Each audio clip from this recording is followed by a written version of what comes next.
Okay, hello, my name is Luisa Dueñas, and I'm going to do a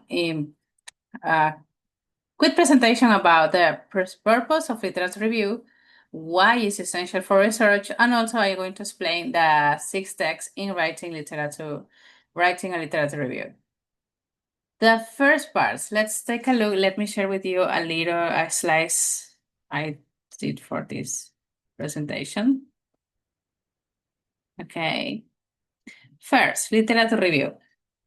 What is the purpose of a literature review? In this case, the purpose of literature review help us providing a comprehensive overview of the existing researchers of a specific topic.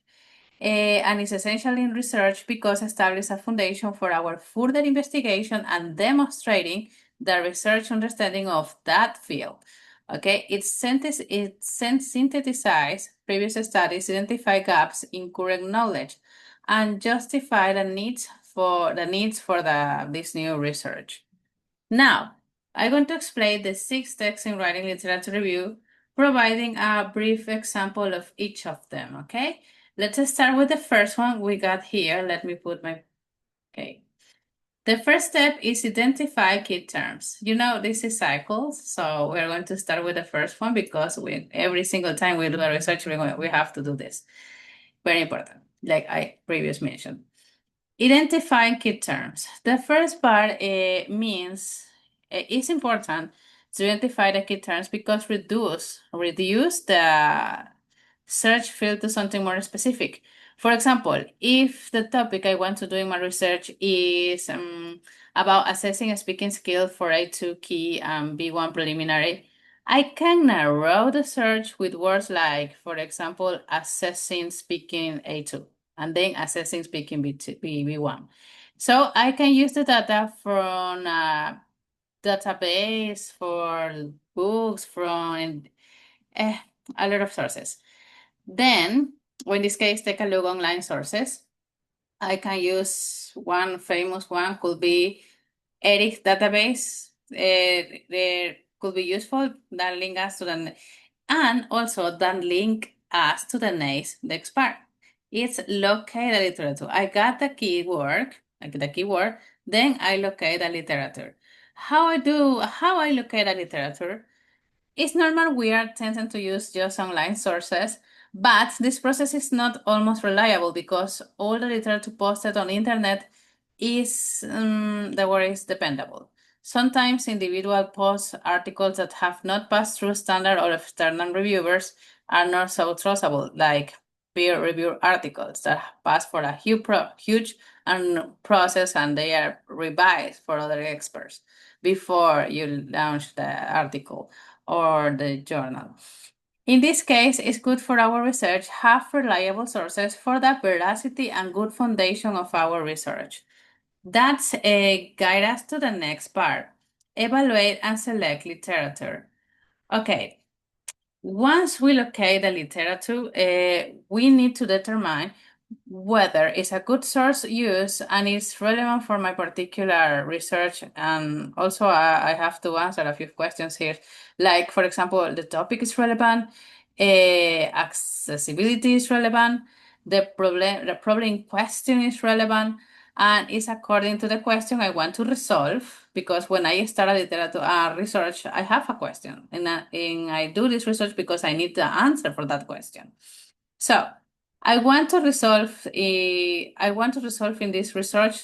If the answer is yes, I got green light for the literature review then. So once I evaluate and select my literature, I'm going to organize the literature. How I organize the literature? Okay, in this step, I have to proceed to organize my literature so I can print it or I can save it or whatever I want. Organize the whole information I already got for the previous um for the previous studies I already did before I came in at this point. So I organized the whole thing, and at this time, I already read the content. I take notes on it, and also I determine how it fits into the overall literature. Then my next step, will be synthesize the literature. At this point, I already collect the whole information. I organize it, it's important, and I going to, in this step, I could develop a map or a visual diagram of the literature. So could be chronological, or let me see an example. For example, we got here. This is a diagram. So it's like a map, so I can organize my literature chronologically or for the most important for my research. Okay? This is going to provide me a framework for presentation the research to the audience about my topic. Then I do the final step, will be writing my literature review. Then, and that will be the last step. This the ones before I mentioned here. No, here. Write a literature review. That's the last step. So when I complete the whole process, I can write my literature review. Once I pass for all the process, of course, and I determine the most important, organize into a literature map, like I already explained here. Let me see if, I can do the summary of the literature and I can use a manual. A manual could be provide me a structure for citing reference, like labeling, heading, and constructing tables and figures for a scholarly research. Reports like we use in this subject, in this university, we use a manual we call APA. See, APA help us to do the whole for our final report, and they were going to be useful for my research. Okay, and that was all. I explained that sixth part and I see why it's important. I hope you like it and thank you so much for seeing me. Now let me stop sharing. Thank you very much. Let me start the recording.